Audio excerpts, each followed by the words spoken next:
Shadur, which quarterbacks are you talking about? Because there's some bad quarterback play out there, but the dude who can't beat Dylan Gabriel out for a job and can't beat Joe Flacco out for a job certainly can't lay claim to being better than any other quarterback in the league. The Craig Carton Show, only on SportsGrid. That's a lot for a closer. 10. That's you're not a closer anymore if you blow 10 games. I mean, my goodness. That's he's mentally broken too. Like, it's to the point where, like, Dodger fans aren't even mad at him; they're more mad at the Dodgers for putting him out there. Putting him in, right? It's more so. Right.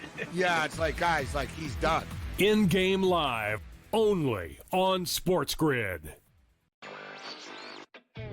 Major League Baseball has decided it is time to put balls and strikes not just in the hands of the umpires, but also the robot umpires, as they say. The ABS system is now officially in place starting next season. Now, keep in mind, they're not just throwing this out there. They have used this at the Arizona Fall League, and they've also used it at different levels of the minor leagues as well. Newswire, only on SportsGrid. Everything changed at that point. They went and got Jonquil Jones, and they really had that triple threat monster team. That second year they lost in the WNBA Finals, 3-1 against the Las Vegas Aces. Year 3, they finally get over the top hump. And you can question whether they should have won the title with that foul call late in Game 5 that sent Breanna Stewart to the foul line. Betting above the rim, only on SportsGrid.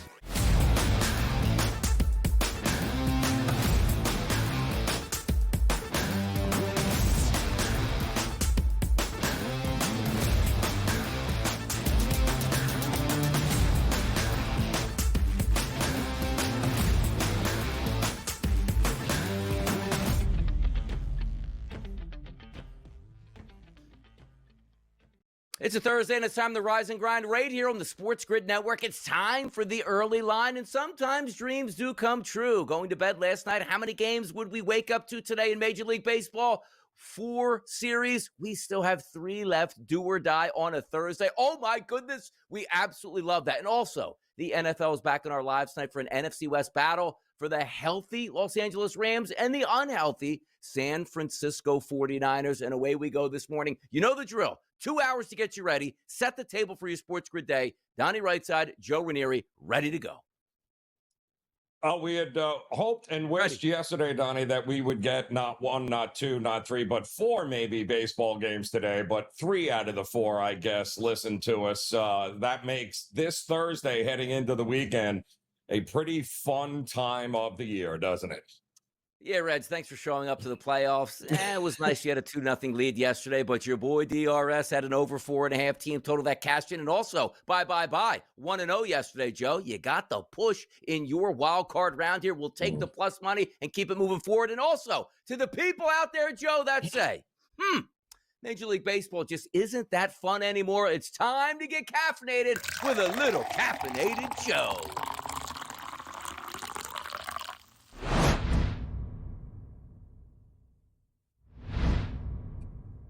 Yeah, Donnie, I got a message today for anybody who still has the nerve to say, oh, baseball, it's so boring. Yeah, you need to check your pulse in a hurry, because if you watched the Major League Baseball wildcard games yesterday and your heart wasn't pounding out of your chest, well, you're probably already dead. Let's start with the Guardians and the Tigers, a 1 o'clock in the afternoon do-or-die game 2, Donnie. The Tigers stranded 15 runners on base. 15. They went 1 for 15 with runners in scoring. That's not boring, Donnie. That is just agonizing for anybody holding a Tigers ticket or is a fan of the Tigers, because they had opportunities each and every inning. I am about to throw my remote through the TV kind of tension is going on in Major League Baseball right now. And while they were choking, well, the Guardians offense, a team that couldn't hit all year, finally decides in the 8th inning to save their season in that game. You got a go-ahead homer, back-to-back doubles, another 3-run bomb, and just like that, we got more baseball today. You cannot write that kind of script. And how about the Yankees and the Red Sox, huh? Managers are playing high-stakes poker. You got starters being pulled early. They're playing matchups with the bullpen. Cora is getting aggressive for the Red Sox. He wants to go home and take on the Blue Jays. All of it worked, Donnie, until it didn't. And you got to ask one reliever to go one too many innings, and the Yankees win the game on a double with 2 outs. And a runner on first base there. Actually, it wasn't even a double. It was a single. That is what we are talking about in Major League Baseball right now. 2 guys who didn't play in game 1 saved the Yankee season in game 2. That is pure drama. That is what baseball is all about. Managerial chess matches, big-time moments, unlikely players, the unbearable tension of a season hanging on every single pitch. Donnie, baseball isn't boring. You're just not paying attention. Good words there from Joe Ranieri to get you started on a Thursday. And by the way, for all the people out there like, baseball was so much better in the 80s, nobody struck out. Nobody in the 80s faced a 105-mile-an-hour fastball like you saw yesterday, and also devastating breaking pitches here. 1 for 15. Nobody can get a base hit here. I struggle with that as well sometimes, but good luck going up against absolute flame. The Cubs bring in a guy in the 4th inning that throws 100 miles an hour. Good luck on that, man. Major League Baseball, 3 games today. We'll get to it all, but now it's time, Joe, to transition to the early lineup, the hottest topics across the sports landscape, which we go to the NFL. Jaden Daniels like, we lost? Yeah, put me back in there. Cleared to play Sunday. He expects to play, and I'm sure the Commanders love that. Yeah, well, good news. For the Commanders, at least we get one starting quarterback in the mix here for a Week 5 game. But listen, kudos to Mariota. He did a pretty good job stepping in there and doing exactly what a good backup is supposed to do, is hold down the fort, keep the offense moving forward. Let's see if Jaden Daniels can get it going in the right direction for this team. By the way, talking about going back like in the day here, how about the 1970s in Philadelphia having open tryouts when Dick Vermeil came to town? Hey, look, Vince Papale came to town and made the team. Maybe the 49ers should try that. Their entire team is hurt. Purdy, Pearsall, Jennings, all out versus the Rams. Who's playing for the Niners? I don't even think the Niners know, Donnie. I don't think they will know, Donnie, until they get on the field and figure out, if I'm them, I'm bubble wrapping anybody that's currently healthy before the game. They can ill afford any more injuries. Think about those 3 guys right there that's your offense outside of McCaffrey. Yeah. So what are they going to do here tonight? We did say you should probably hop on that total and look towards the under before any of this was announced. But here it is, Donnie. That might be a little bit too late now. How about this? We doing the hockey injury thing here with Lamar Jackson in Baltimore. We know his hamstring is hurt. We know the reports are coming out, probably going to miss 2 to 3 weeks. But the Ravens are like, we're going to hold this a little bit down until we absolutely have to tell you. What is this, college football? I don't know what they're doing here. Are they holding out hope? Are they thinking it's going to make a difference against Houston? I have no idea. Bottom line is, again, it's not Lamar you need to be the most concerned with. You got a lot of other injuries that you need to address before Lamar steps on the field again, which likely isn't going to be this week. By the way, their team total, the Ravens, is 19.5. I understand there's a lot of injuries on defense, and Cooper Rush is going to be the quarterback. I don't want to outsmart myself in that game, but I just might do that here. Understand this, too, in the football landscape. Wide receivers, don't listen to them. Whenever they talk, take it with a grain of salt and keep it moving forward. A.J. Brown, furious, yes, after the Eagles started 4-0 as one of only 1 of 2 teams in the NFL left undefeated, sends out a tweet. Everybody gets up in arms. He clarifies it yesterday. Hey, man, look, I sent a tweet that basically says, I hate my quarterback and a couple guys in this building. And then says yesterday, no, what are you kidding me? Man, come on now. Just a little frustration. No big deal. All love here in the city. Wide receivers, don't listen to them. They're crazy people. They've been like that for how long, Donnie? I mean, it's absolutely crazy to me. But you know what? That's what makes them tick. And the really, really great ones, yeah, well, they tend to, you hear very little from them. Whatever happened to the Larry Fitzgeralds and the Jerry Rices of the world that, didn't cry every time they didn't get the ball? What happened? Gone? Is that gone? That's unfortunate. Gone with the wind. How about this? The Big Ten discussing a $2 billion private capital deal, which means, Joe, we're going to be going on the NASDAQ or the Dow Jones here and start trading Big Ten stock. When they win, you buy it. When they lose, they sell. somebody's got to pay for those freshmen, quarterbacks that are all millionaires coming out of high school, Donnie, going to start in college. I mean, they got to get the money from somewhere. You knew this was where it was heading. By the way, also, this next story. Colorado fined and reprimanded by the Big 12 over fans' anti-Mormon chants.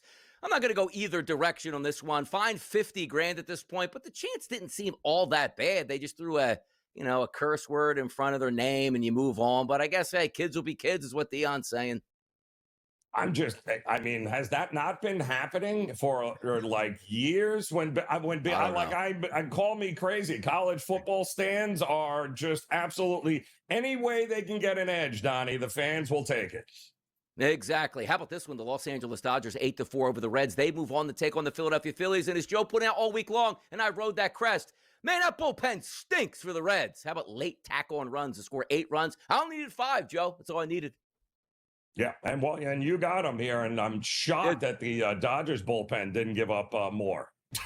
Spreadlines coming up next year. We'll get involved in some of these games that you need to know for this weekend. It's the early line on the SportsGrid Network, and we will be right back.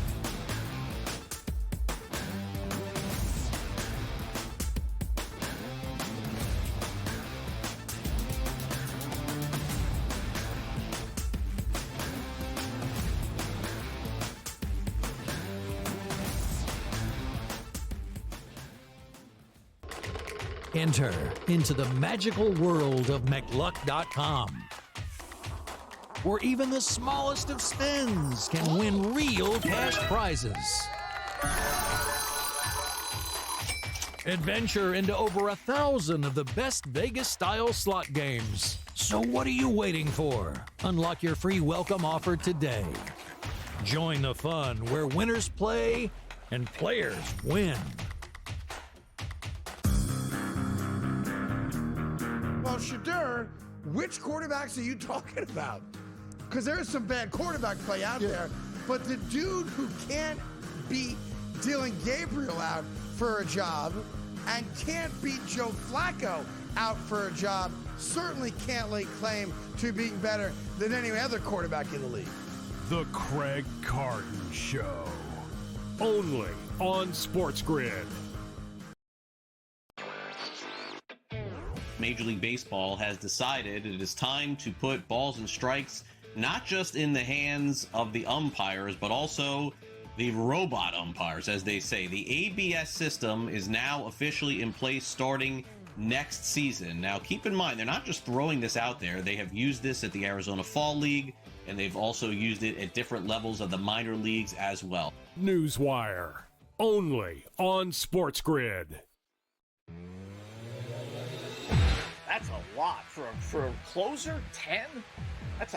You're not a closer anymore if you blow 10 games. I mean, my goodness. That's he's mentally broken too. Like, it's to the point where like Dodger fans aren't even mad at him; they're more mad at the Dodgers for putting him out there. Putting him in. Right? It's more so. Right. Yeah, it's like, guys, like, he's done. In-game live. Only on SportsGrid. It's the most beautiful time of the year. No, not because of foliage or pumpkin spice lattes. It's because of football. SportsGrid has you covered all season long, covering every snap, every score, and every line move. Prepare, watch, win. Weekends are for winners. Only on SportsGrid.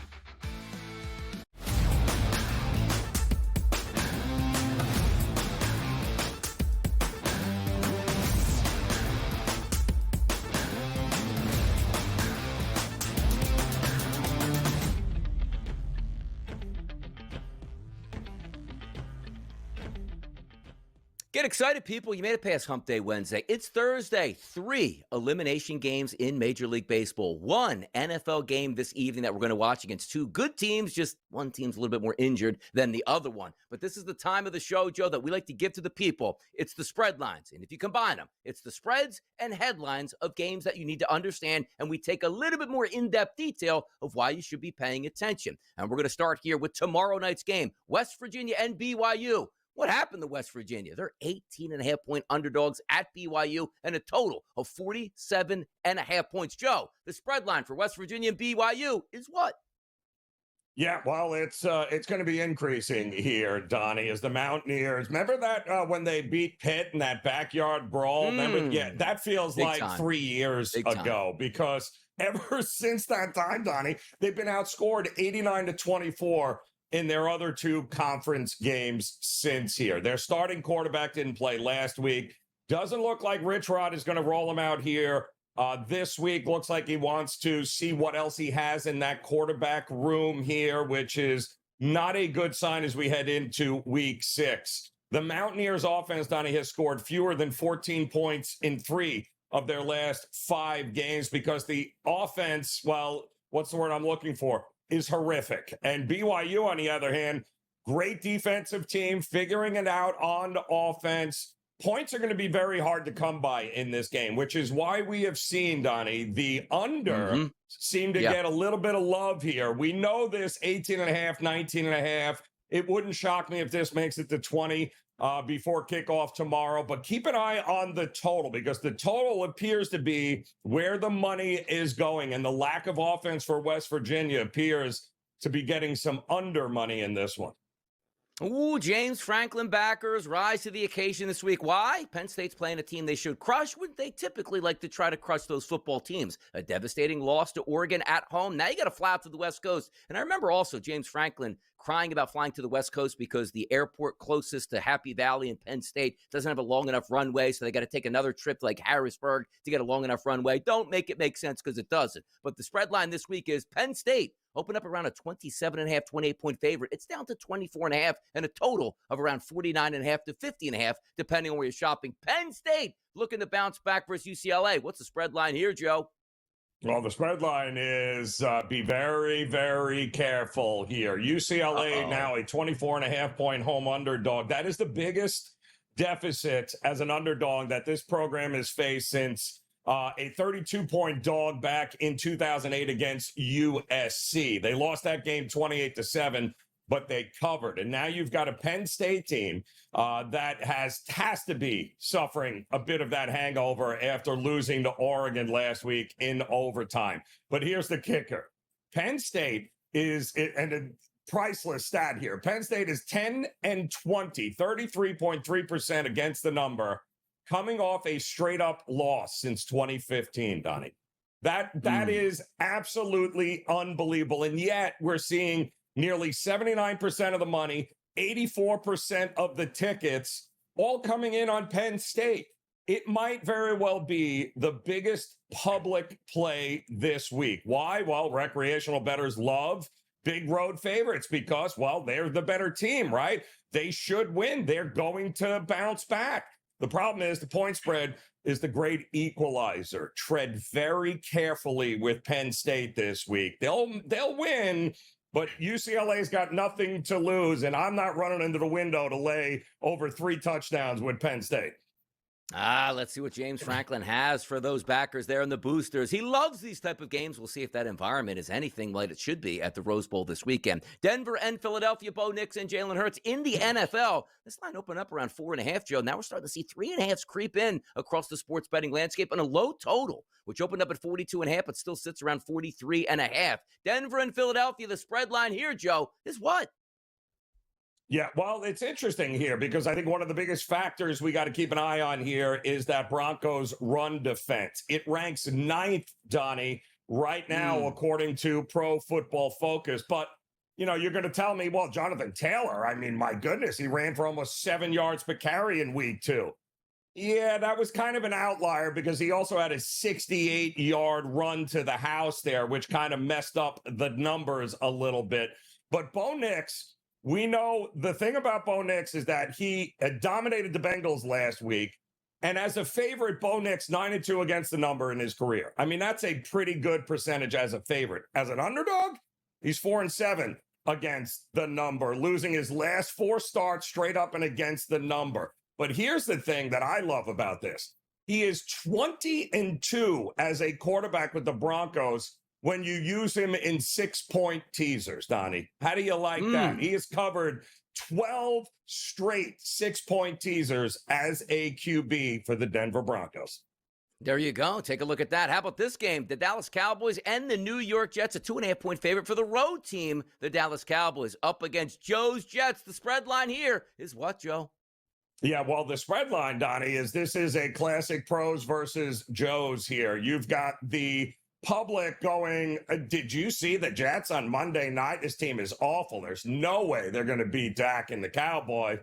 Yeah, well, all the money, all the tickets, Donnie, going on Dallas, and yet this line is frozen at 2.5. Donnie, why is that? Oh, yeah, that's because the more influential bettors, the bigger bettors, the pros, so to speak, yeah, they are not buying that Dallas is the spot. Not to mention that Dak Prescott, while he has done pretty well against those under 500 teams, he has not been great against those teams on the road.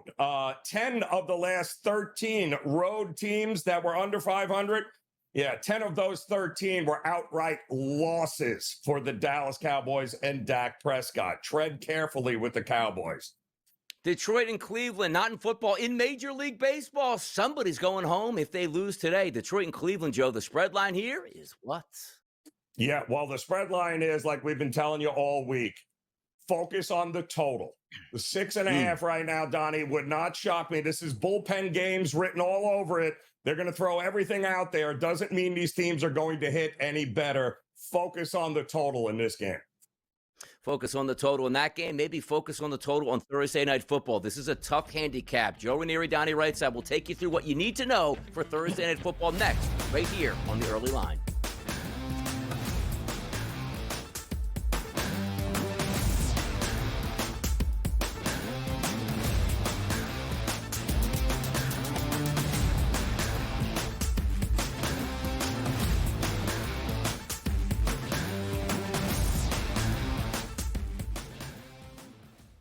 Football contest season is back, and so is the Las Vegas Football Contest Show. Season 2, the sharpest football contest show in the land. Focusing on all 3 Circus Sports contests and the Westgate Superbook Super Contest, we handicap the games and release our contest picks every week of the season. Featuring Super Contest champions Brady Cannon, James Salinas, and former NFL player Mike Pritchard, all team will have you prepared this season like none other. Check us out every weekend right here on SportsGrid. They know the minutia of game time decisions, when to call timeouts, when the kick, go for 2, and all that other stuff better than the head coaches, because the head coaches aren't watching 30, 35 games like sports fans are between college football and the NFL. All the head coaches are doing are watching game films. They may be watching 30 game films, but they're not watching game management. So the fan does know. In-game live, only on SportsGrid. Mike Trout, will he ask for a trade? And maybe I'm a bit of a Neanderthal for asking this, and people are going to say, listen, he's never leaving. I refuse to accept that we're just not going to get Mike Trout postseason baseball ever again. Because clearly when healthy, he can still do it. But he's also rarely healthy and still kind of expensive. It's complicated. Game time decisions. Only on SportsGrid. Course setup, Bethpage, and how soft the greens were, how long it played.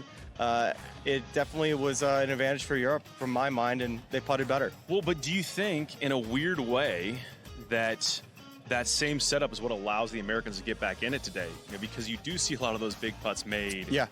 The Smiley Show, only on SportsGrid.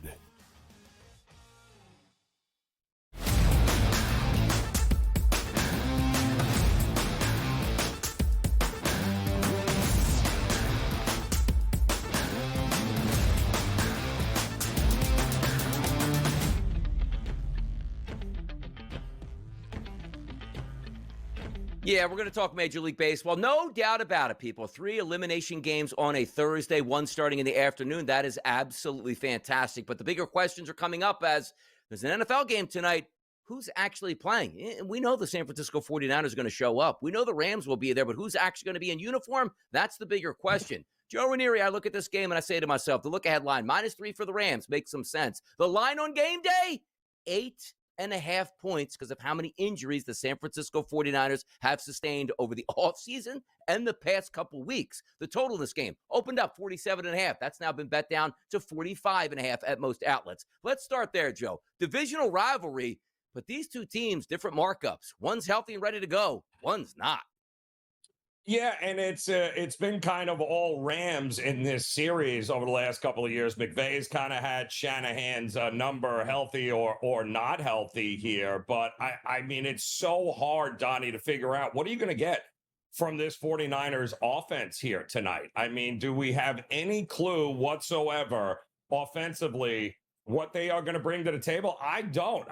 To me, again, I think on a short week, the good news is McVay and company for the Rams are likely going to get a whole lot of Kyren Williams going. They're going to run the ball. They're not going to take a ton of chances here because I think they can probably put this game early away, and then the defense can limit the 49ers.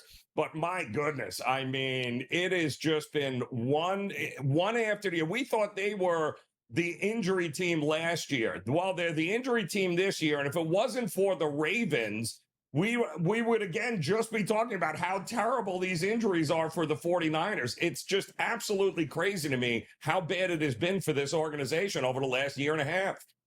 Two really good defenses, and I think you bring up a good point because you're trying to handicap this game, and I always use the term running mate, right? Like, I'm going to get an honest opportunity from the team I'm betting against who's going to keep my team in the game, so if I need a total to go over, hey, if they have 0 points at the half, you're probably not going to get that total because the game is going to slow down. If you have a 14-14 game at the half, the second half, each one of these teams knows they have to move the football and get forward. That's what I'm struggling with right now. Now, you take a look at Mac Jones's first 2 starts of the season, filling in for Brock Purdy. They weren't bad, Joe. 279 yards passing and 284. One game against the Saints, which the Saints aren't very good, threw 3 touchdown passes and no interceptions. The other game against the Cardinals, 1-1, but both of those were victories here. So it's not as if you're going to get a rookie quarterback. I don't know how he's going to perform. Mac Jones has had a lot of starts in the NFL and is a quality veteran, at least as a backup. But the question to me is, who's getting the football? Because if you don't have a guy that you have to focus on, like, hey, let's go shut down George Kittle, let's go shut down Brandon Ayuk, you have 3 wide receivers out there that aren't very good, and I don't know where the yards come from on a short work week. That's what I'm struggling with, Joe. From a 49ers perspective, how do you approach them? Is it spread? Is it total? Is it team total under? Are there prop bets that you like? How do you do it? Yeah, to me, it's all about the totals in this spot because really that's the only thing that you can count on. Listen, short week games usually aren't exactly going to be some sort of crazy wild shootout, especially when you're dealing with one team that's got a backup quarterback, doesn't have a starting wide receiver or legit threat outside of one guy, and it's McCaffrey. So, what is the choice here? If I'm Shanahan, I need to dink and dunk my way down his field and keep Stafford and company off of it. And if I am McVay, listen, I know that running defense right now is a little bit suspect here for the 49ers. I would just let the offensive linemen win in the trenches, let Kyren Williams go off here. I'm expecting him to have a big game. But the total, to me, was always the way to look at this. When you have one team short week healthy versus the other team not, yeah, I thought 47 and a half at the open was way too many points here in this one.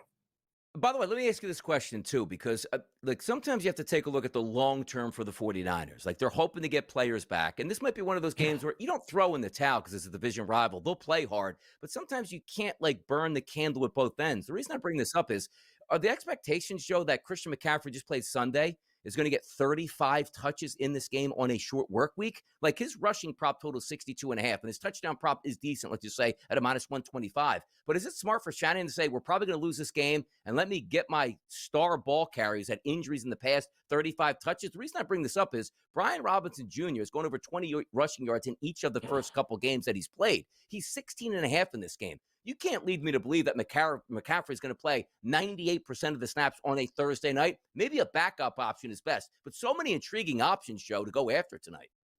Yeah, but the bottom line is the only healthy room that you have for Shanahan is the running back room. So you're going to have to utilize those guys as best you can, both on the ground and in the passing game, too.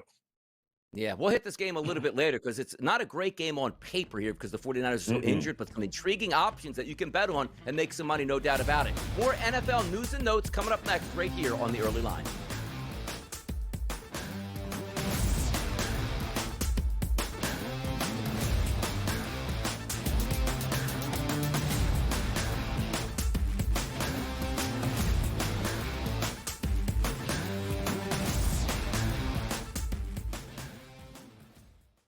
football contest season is back, and so is the Las Vegas Football Contest Show. Season 2, the sharpest football contest show in the land. Focusing on all three Circa Sports contests and the Westgate Superbook Super Contest, we handicap the games and release our contest picks every week of the season. Featuring Super Contest champions Brady Cannon, James Salinas, and former NFL player Mike Pritchard, all team will have you prepared this season like none other. Check us out every weekend right here on SportsGrid. They know the minutia of game time decisions, when to call timeouts, when the kick, go for two, and all that other stuff better than the head coaches, because the head coaches aren't watching 30, 35 games like sports fans are between college football and the NFL. All the head coaches are doing are watching game films. They may be watching 30 game films, but they're not watching game management. So the fan does know. In-game live, only on SportsGrid. Mike Trout, will he ask for a trade? And maybe I'm a bit of a Neanderthal for asking this, and people are going to say, listen, he's never leaving. I refuse to accept that we're just not going to get Mike Trout postseason baseball ever again. Because clearly when healthy, he can still do it. But he's also rarely healthy and still kind of expensive. It's complicated. Game time decisions. Only on SportsGrid. Course setup, Bethpage, and how soft the greens were, how long it played. It definitely was an advantage for Europe, from my mind, and they putted better. Well, but do you think, in a weird way, that same setup is what allows the Americans to get back in it today? Because you do see a lot of those big putts made. Yeah. The Smiley Show, only on SportsGrid.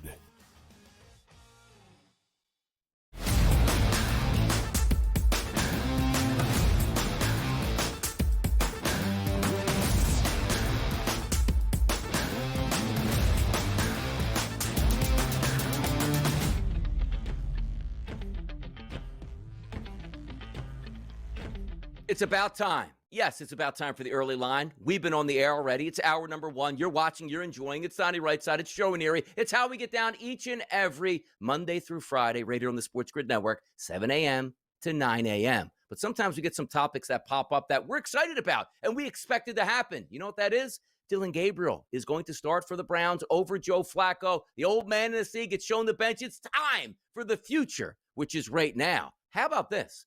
Dillon Gabriel will become the 41st starting quarterback for the Browns since 1999, the most by any team in that span. And I got to tell you, Browns fans now have a reason to watch football overseas this weekend, Joe.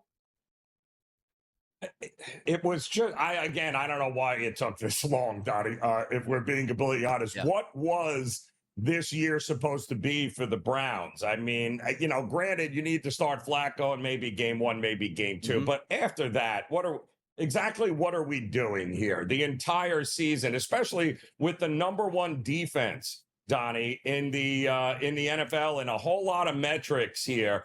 Can't you just put somebody to give them a little bit of a spark here and see it? You went out of your way to draft not 1, but 2 young quarterbacks, and you're throwing out this fossil here still in week 4, and we're all scratching our head going, why? Like, what am I missing here? So kudos to Stefanski and the organization for finally making the move, and let's see what they got. Because I can tell you right now, I think it's going to be a lot better than what people are anticipating here with Dillon Gabriel.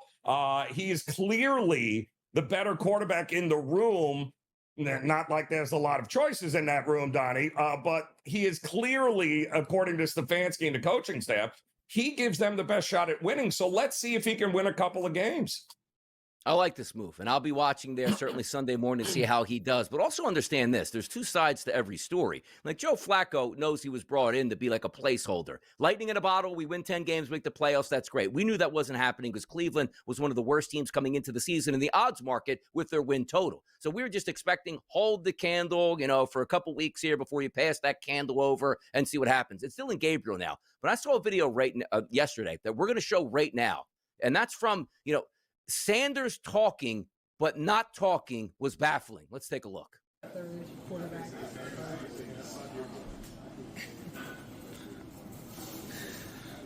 Vocally, anything to say? I guess one more. I guess what do you think you have to show, show to the coaches just to have that belief in you that you can be ready. What can you say?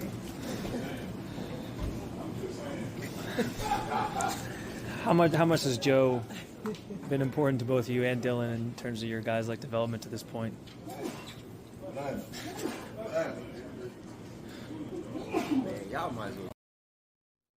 Help me out with this, because I understand he is a personality. But sometimes when you get into a corporate environment, which the NFL is, where you're trying to get on the football field, like it's going through a job interview. They put a microphone in front of your face. Hey, look, I'm working as hard as I can. When my opportunity comes up, I know I'm going to dominate out there. I'm just waiting for that opportunity. People look at that as like, that kid's a competitor. But how come every time we go to Shedeur Sanders, it feels like it's a clown show and he just doesn't understand how to read the room? Like, I didn't even watch that yesterday, Joe, with any context. I turned on like, am I not getting the audio? And who filmed this? Like, this doesn't make any sense. I can't hear what he's saying. Only for him to be a mime in a conversation where they're asking him what he thinks about the move here. I don't get what's going on in Cleveland. Sometimes I just don't. Well played. Do you see how absolutely stupid that looks? I mean, you've got to be kidding me, people. Well like, seriously? This was always going to be the problem.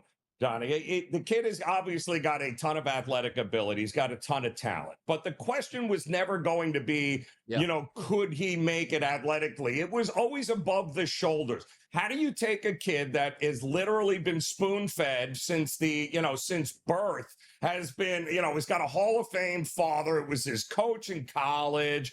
He's never, ever had any adversity one way or the other. He's never had to worry about not playing. And how does he adjust to being the third string quarterback? How is he going to adjust to not being a top 10 pick, but having to go in the 5th round? These were all the bigger questions, not his athletic ability or his quarterback prowess. It was, what was he going to do when they stick a microphone in his face? What kind of leader would he be? And I think we have our answer here.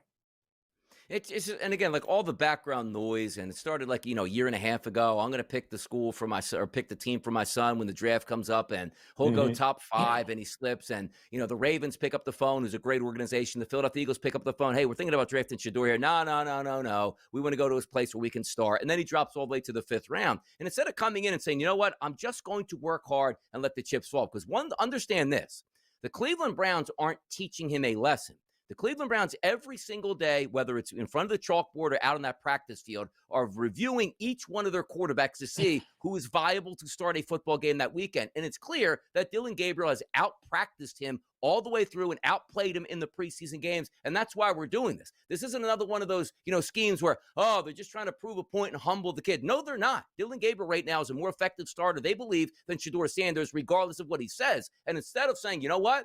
I'm going to have to fight my way through this and start, and I believe I will. I'm just going to put my head down. He does antics like this. Not designed to get him a starting job, designed to do what? Cause friction in the locker room? We'll see what happens coming up. But Gabriel's going to get the start this weekend, which then brings up, what the heck is going on in the AFC North, Joe? Look at the quarterback room in this division. The Bengals, Joe Burrow out 3 months with a turf toe. They look horrendous without Joe Burrow. The Ravens, Lamar Jackson, they're being coy, but he's probably going to miss maybe upwards of a month, and Cooper Rush is going to start. We just got Joe Flacco benched for Dylan Gabriel, and there's the Steelers. Aaron Rodgers and the boys, 3-1 start now with a bye. Times are looking good in the Iron City. When you think about it, like this was a division that started 2 40-year-old quarterbacks. Yeah.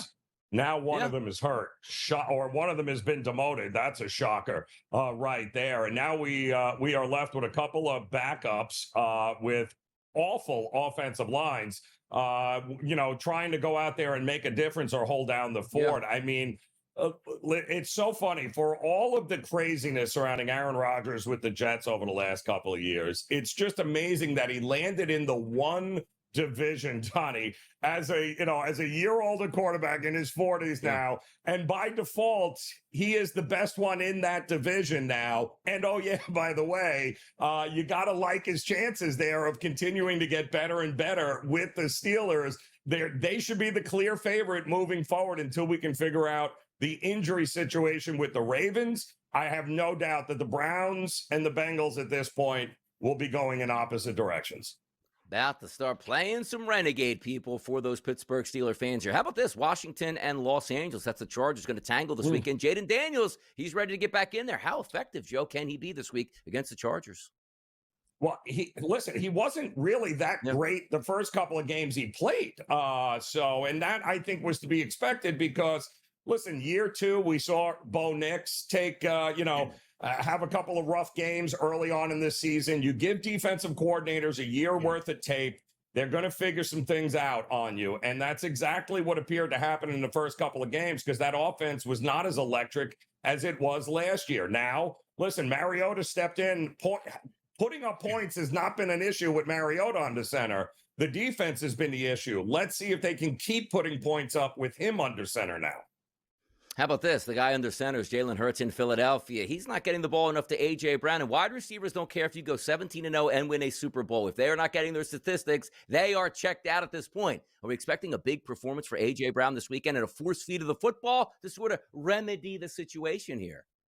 What is he frustrated for? He's on a 4-0 team who's the defending Super Bowl champion. What are we doing? Wait until he gets 9 catches and they lose. Let's see what we hear from him then.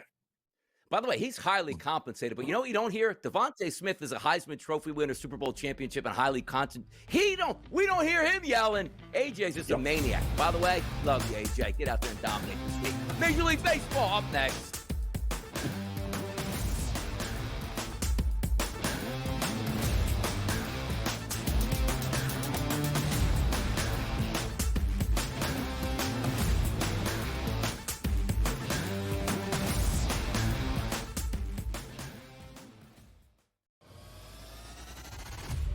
Gente between yards and yards before contact and yards after contact, all these sorts of, they're giving him nothing. He is getting hit constantly behind the line of scrimmage, multiple yards behind the line of scrimmage, and frankly, at this point, I think he's essentially out of the race, and this is partly due to Emeka Buka having a great year, Tyler Warren putting up big numbers, Ted McMillan, I think, is maybe the most talented player overall in the rookie class. Pro Football Today, only on SportsGrid. The leader right now in the clubhouse in the odds market is Fernando Mendoza. College football purists, yep, absolutely know that guy. Fantastic. He's a great quarterback.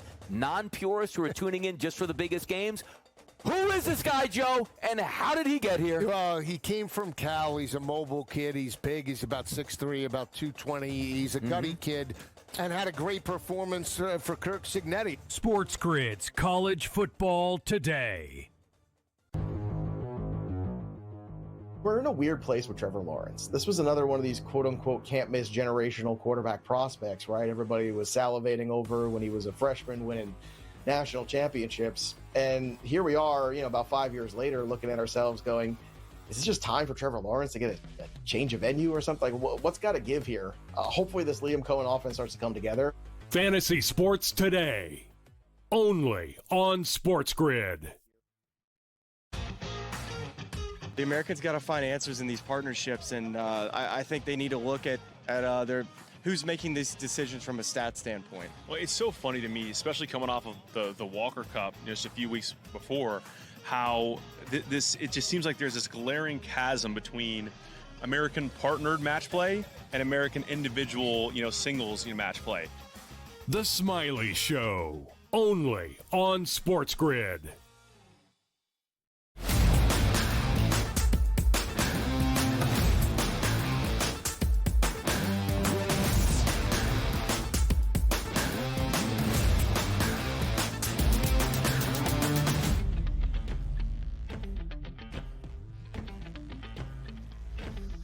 Let's go over this scenario, Joe, because Major League Baseball, we love it. We're watching it. We're enjoying it. And 3 more games on deck today. But what actually happened yesterday? If you are a numbers guy, sometimes the numbers just don't make any sense. The Cleveland Guardians won their game yesterday against the Detroit Tigers to stave off elimination and forced a game number 3 with a 6-1 victory. But going inside the numbers, one team, Joe, left 15 runners on base. The other left 3.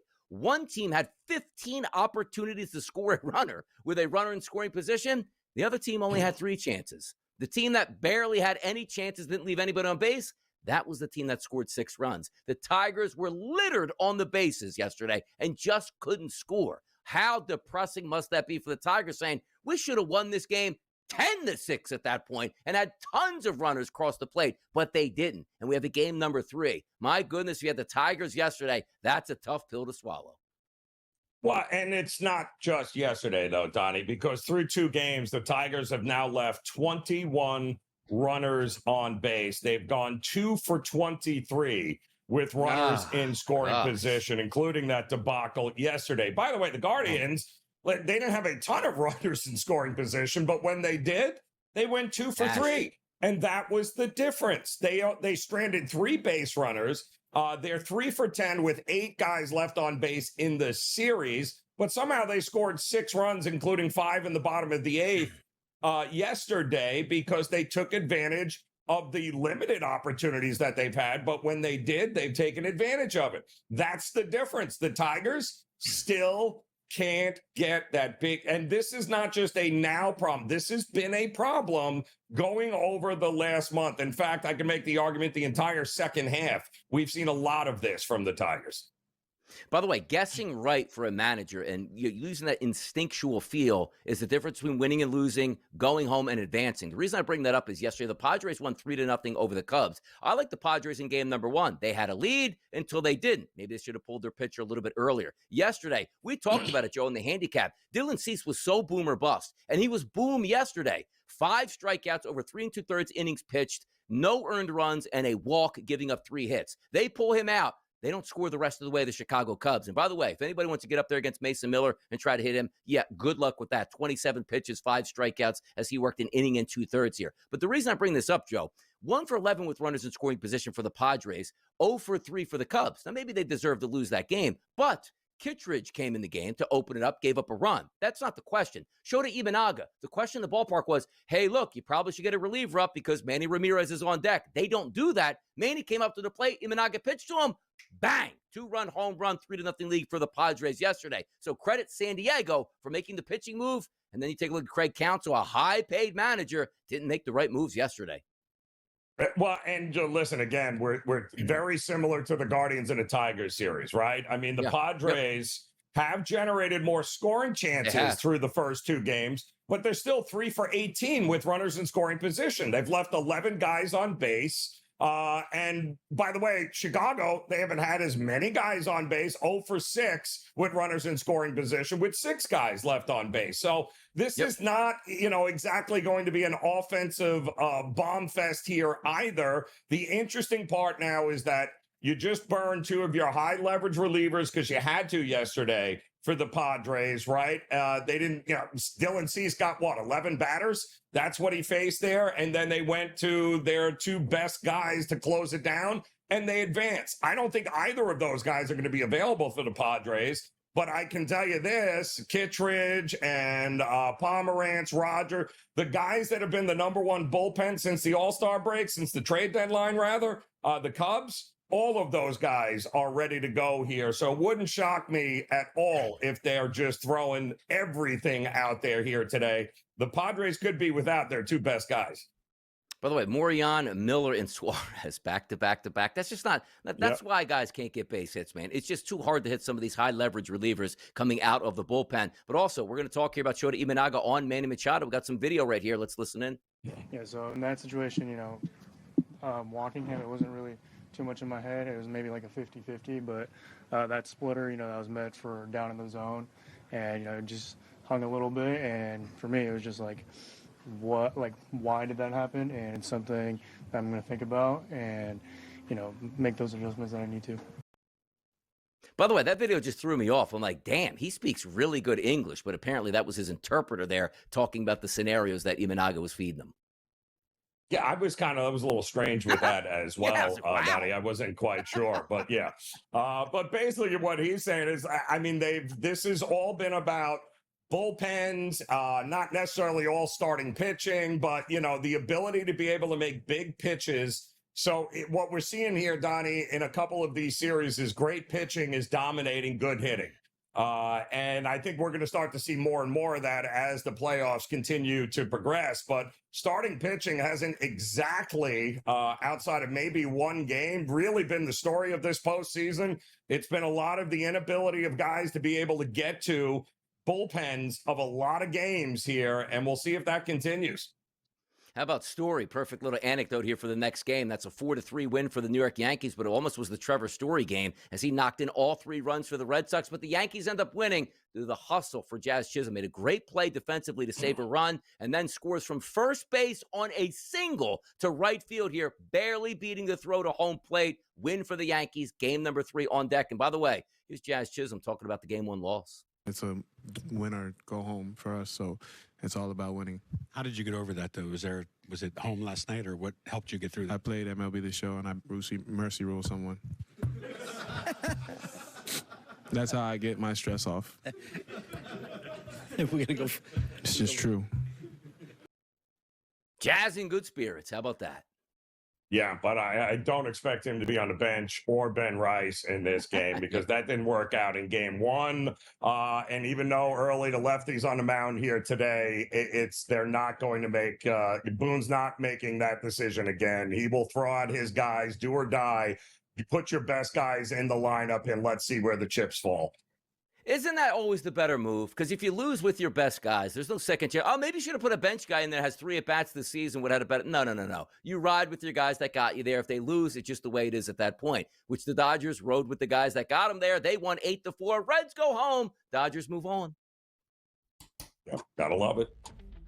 Do gotta love it. And we love more Major League Baseball. Do you want to set the table for today? 3 games, people. 3 teams advancing. 3 going home next.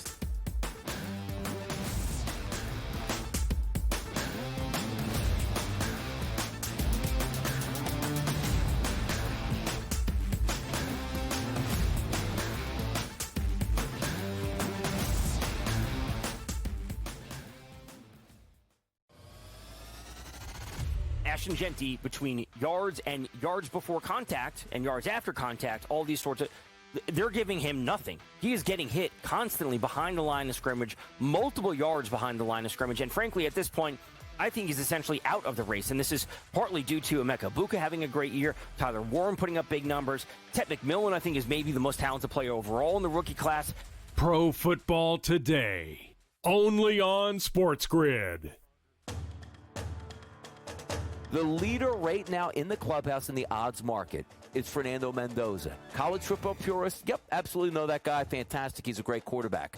Non-purists who are tuning in just for the biggest games, who is this guy, Joe, and how did he get here? He came from Cal. He's a mobile kid. He's big. He's about 6'3", about 220. He's a gutty kid and had a great performance for Kirk Cignetti. SportsGrid's College Football Today.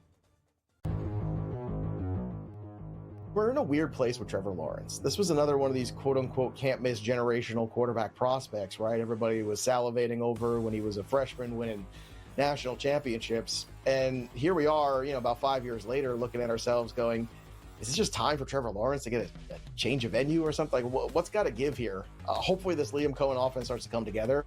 Fantasy Sports Today, only on SportsGrid. The Americans got to find answers in these partnerships, and I think they need to look at their who's making these decisions from a stat standpoint. Well, it's so funny to me, especially coming off of the Walker Cup just a few weeks before, how it just seems like there's this glaring chasm between American partnered match play and American individual singles match play. The Smiley Show, only on SportsGrid.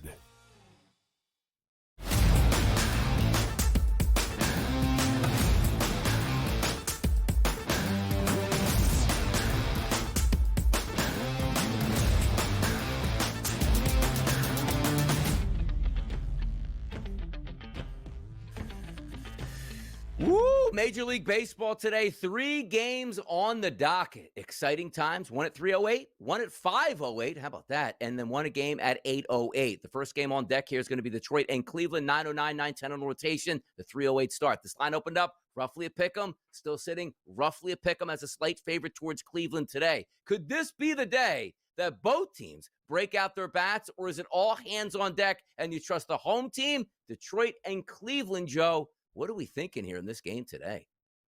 Well, I mean, Flaherty is going, against Ciccone, but I don't think either guy, Donnie, is going to see a third time through this order. I think maybe they'll get one or two shots through the lineup, and that'll be that here. And I just do not see any reason to think, even though they were 1 for 15 yesterday with guys on base there, the Tigers, I just don't see any reason to think, Donnie, that there is going to be some sort of offensive explosion, even against guys like Ciccone in the bullpen. And Flaherty might be good for, till the fourth, but this is it. So they're going to empty everything they have here in order to be able to win this game. But don't be shocked if, once again, it's a 1-1, 2-1 game heading into the 7th, 8th, and 9th inning.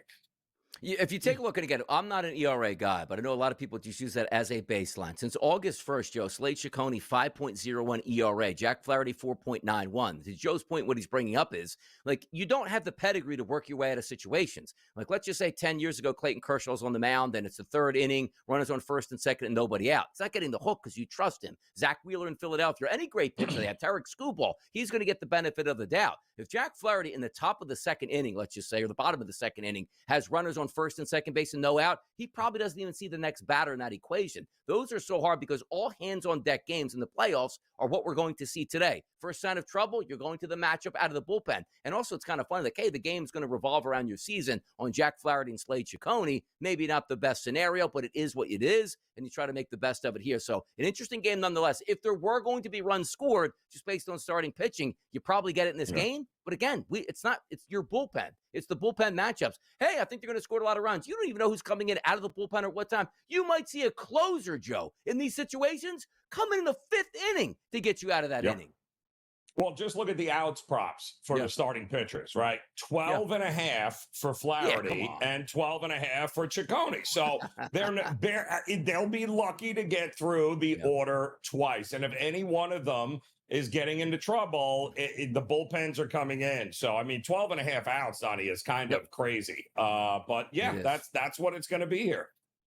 Yep, it's just the way it is. Padres and the Cubs, also game number 2 on the docket today, 5:08 p.m. from Chicago. These are interesting times, too, because, Joe, sometimes you watch playoff baseball, and this is a big deal. Usually pitchers are better because playoff teams have better pitching. We get that from, let's just say, the Colorado Rockies. But, Joe, talk to me about these afternoon games where the shadows come into play early, where you got flamethrowers. You can't even pick up the baseball at that point, and it makes a big deal on the total. Game number 1 listed at 7. Game number 2 at Wrigley, 7.5.